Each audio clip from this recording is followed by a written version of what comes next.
Okay, in this tutorial we're going to talk about barring. If you've never barred before, barring is when a finger is pressing on more than one string at a time, like this. Like an example would be like an F chord. You learn an F chord, you have that shape there. My first finger is pressing down on the first fret of the first and second string of my E and my B string. You see the finger there is barred right across. Another famous example would be one of our favorite rock songs. That first finger is barred across three strings right at the beginning chord of that A minor chord, right across the 5th fret.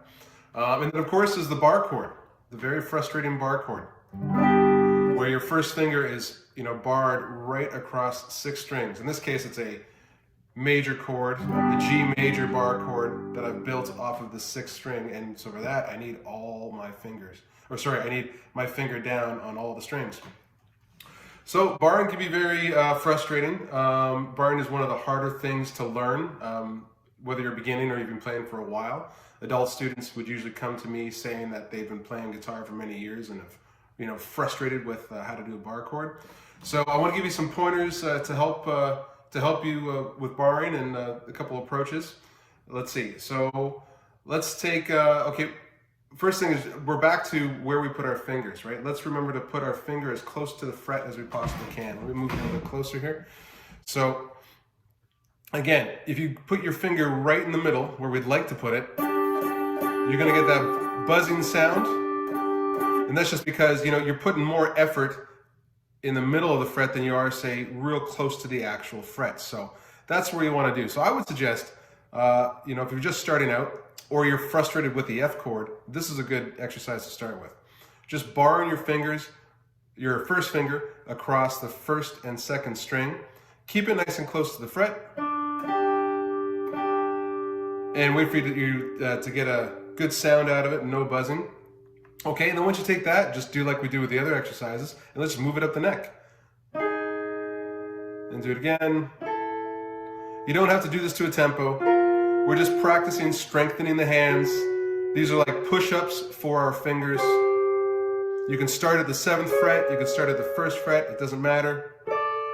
The idea is that you strengthen that finger and you start working on a callus. Now, the other thing I'd like to point out though, is that in this case, I'm able to get a sound using, the pad of my finger, right? I'm not using the fingertip, I'm using the pad of my finger. Now, once we start adding other fingers though, our hand can start, shifting a little bit.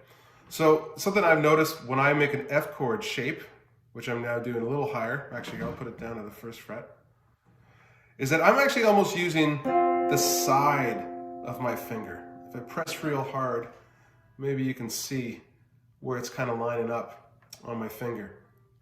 All right? When I'm looking in the camera, it actually looks like I'm almost right on top of that fret. Well, I'm not. What I've done is I've gotten real close and I've kind of rolled my finger to the side.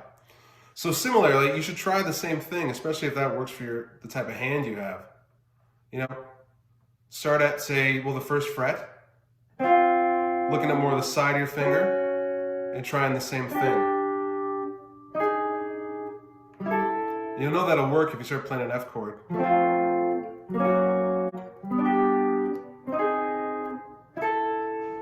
All right, now once you've done 2 strings, you could always try 3 strings as well. Same idea, keeping nice and close to the fret. And then of course 4 strings. Making sure that you get a good sound out of all those strings. If you start getting a bit of a buzzing, there might be something you need to change. It could be where you put your thumb. If I put my thumb really high and I try to do too many strings, I'm going to get a buzzing. So I find that if I have to put my thumb more in the middle of the neck to get a nice clean sound out of it. Right, and so on and so forth. 4 strings, then of course 5 strings, and then 6 strings. Going all the way across. That'll get you ready for that bar chord that you might be struggling with.